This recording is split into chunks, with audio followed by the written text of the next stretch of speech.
Good morning everyone, welcome to my channel and it's me again, ang inyong chismosong Kaalda Vlogger. So gusto ko munang magpasalamat sa inyong lahat sa mga walang sawang tumatangkilik, nanonood, sumusuport at sumusubaybay ng mga content ko here on my YouTube channel. So wag ninyong babaktawan o lalaktawan tong ating content ngayong araw. I'm sure na hindi ninyo pagsisisihan na pinanood nyo to mula umpisa hanggang hulihan, and syempre wag kayong mag-i-skip ng segment, okay? Buuin nyo to start to finish, and syempre wag ninyong kakalimutan na i-share. Okay, so eto na, dumako na tayo sa ating main topic for today's video. Natatandaan ko yan, Alden, na pinahanap ka talaga ni Miss Annette after mo mag-starstruck. Pero eto lang walang pakialam yan sa'yo nung hindi ka pa sikat, nung hindi ka pa kilala. Smain talaga ang nagpasikat sa iyo ng husto dahil sa love team ninyo. So ito na guys, watch this. Mamaya ipapaliwanag ko sa inyo ng buong buo.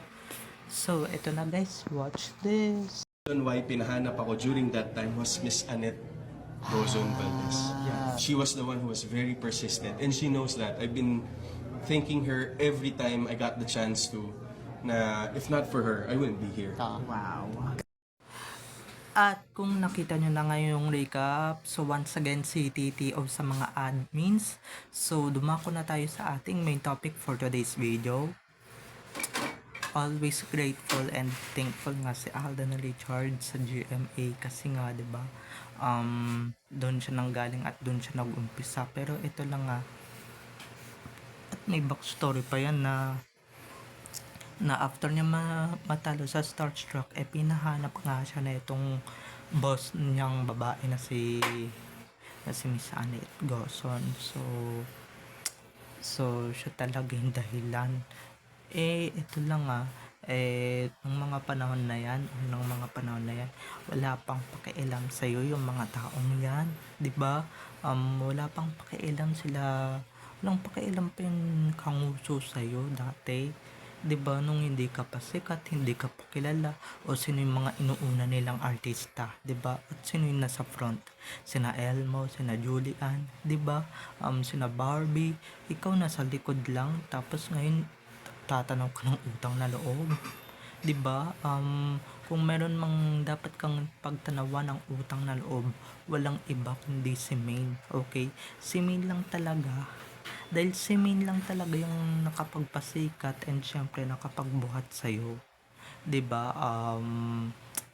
Dahil sa love team ninyo, and syempre dahil sa undeniable chemistry ninyo, and syempre si Main din naman din, 'di ba?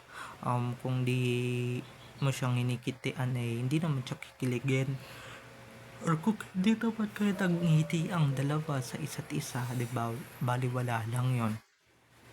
Nung July 16, 10 taon na nakakalipas, pero di ba wala tayong magagagawa, dyan ka nag-umpisa sa kamuso. Pero ito lang hindi ka naman talaga nabibigyan ng mga magagandang products noon, 'di ba? Hindi ka nga mampasikat-sikat, di ba? Tapos you're always grateful and thankful sa kanguso, aba, 'di ba? Walang masama sa pagiging thankful and grateful. Sana man lang binanggit mo yung Aldab, kaso baka mamaya, 'di ba, pag binanggit mo yung Aldab o binanggit mo yung ADN, diba, or binanggit mo yung Aldab na isa sa mga rason ba't ka sumikat, diba, biglang may mga magbabayolate or biglang may mag-violet dyan ng bonggang bongga. Alam niyo naman kung sino yung mga yan, diba? Alam niyo naman kung sino yung mga tinutukoy kong magba-violet na and syempre ganun din si Min sa iyo, na very thankful and grateful, kaso nga, diba, hindi nga lang ninyo mabanggit kasi nga baka mamaya may mag-violet dyan. So anong, diba, kasi pinahanap ka niya after Starstruck, after mong matanggal sa top 14, diba, pinahanap ka niya, or top 16, diba, pinahanap ka niya, tapos yun na, nagdire-diretso na.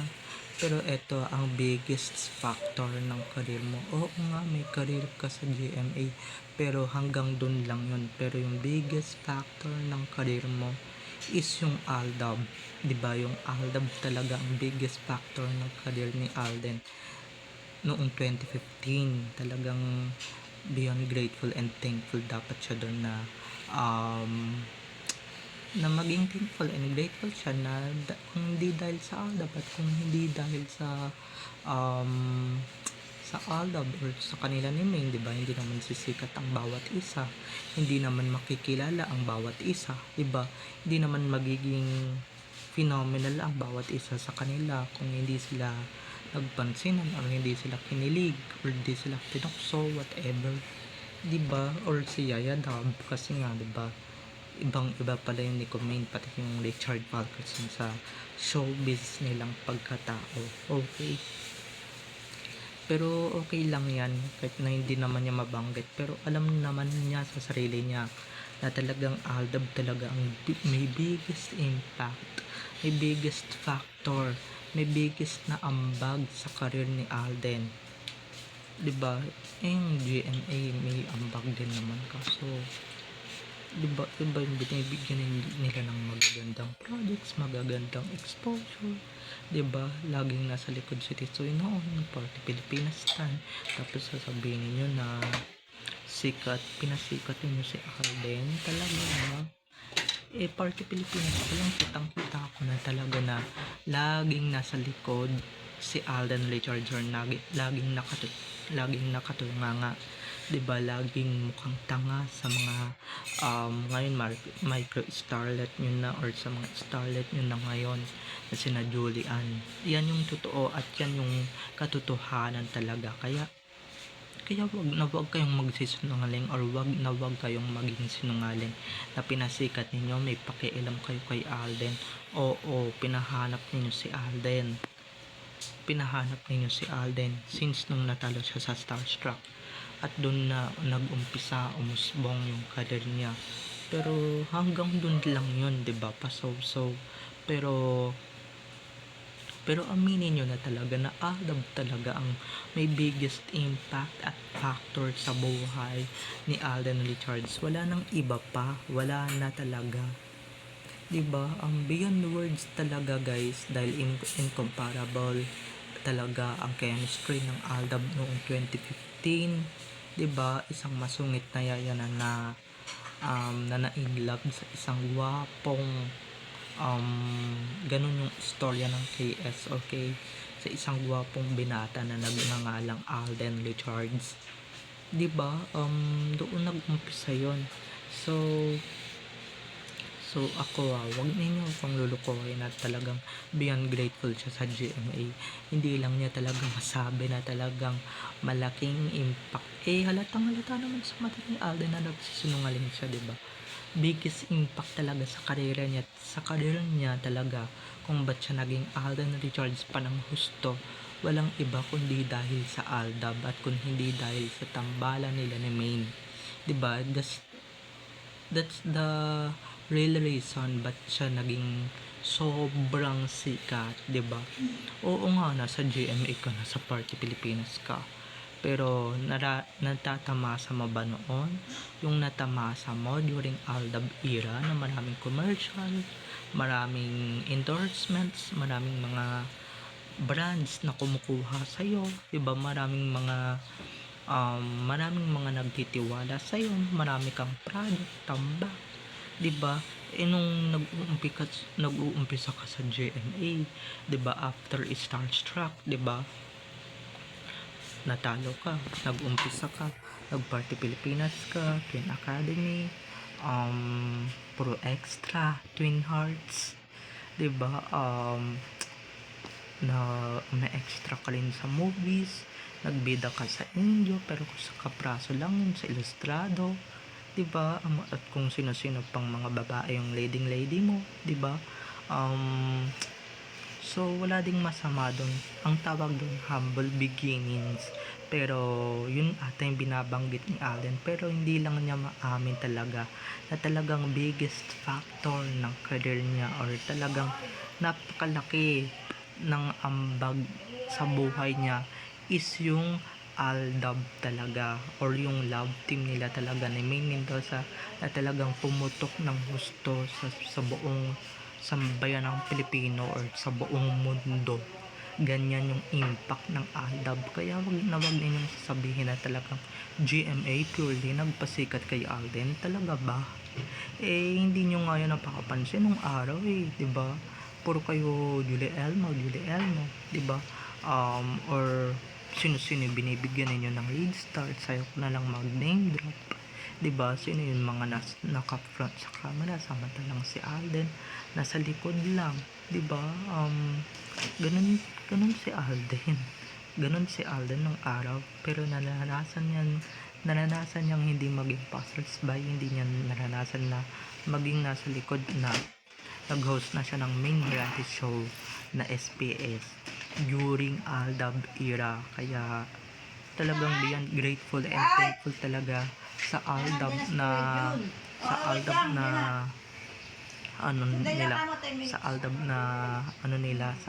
love team nila, di ba?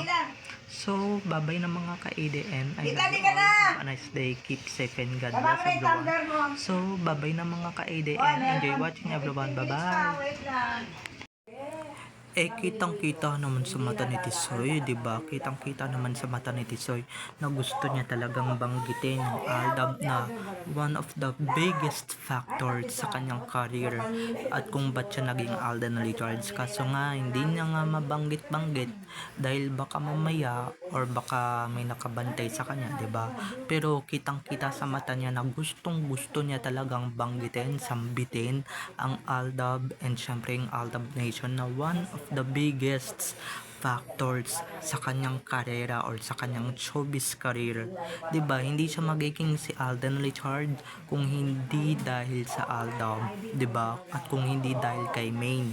Pero talagang kailangan niya talagang magsinungaling na talagang GMA ang nagpahanap sa kanya, at totoo naman din yon dahil nga nabasa ko sa Fast Talk dahil nanood ako in interview kasi yung boss niya ang babae, so pinahanap nga nila pero wala naman silang nagawa sa career ni Alden. Puro extra lang si Alden sa mga bida noon, 'di ba? Wala nga siyang laman lang siyang on teleserye, wala man lang siyang own palabas dito sa GMA, 'di ba? Wala man lang siyang pinagbidahan, 'di ba? Oo, 'di ba? Yung mga pinagbidahan nila noon ng dati niyang kalab team or ng una niyang kalab team na talagang lumipat sa kabilang istasyon. 'Di ba? Bukod doon, wala na siyang sariling movie or wala siyang sariling TS. 'Di ba? Extra lang siya or nag-cameo role lang siya. Kaya wag ninyong pagmamalaki na talagang kayo yung nagpasikat kay Tisoy or kayo talaga ang nagpasikat kay Alden. Wag masyadong hambog at wag masyadong malaki ulo. 'Di ba? Kung hindi naman din niya napansin ni May, 'di ba? Yung career ni Alden puro topless na lang ngayon. 'Di ba? Puro pa bedsin na ngayon. Pero nabago bigla yun kasi nga 'di ba nakilala niya si Main at na-meet niya si Main doon sa Itbulaga. Pero sorry na lang kayo, 'di ba? Hindi ninyo matanggap kasi yung katotohanan na si Main talaga ang one of the biggest factors para kay Alden Richards. Hindi niya man maamin, hindi man lang niya masabi or hindi man yan masabi ng diretsahan, pero kitang-kita sa mata niya, 'di ba? So, babay na mga ka-ADN, enjoy watching. Have a nice day, keep safe and God bless. Huwag ninyong kakalimutan guys na mag-subscribe dito sa aking YouTube channel para ma-notify kayo sa mga susunod ko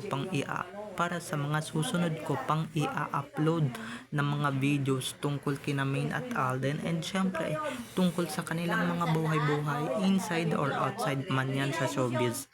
So, babay na mga ka-ADN, enjoy watching everyone, bye bye, I love you all.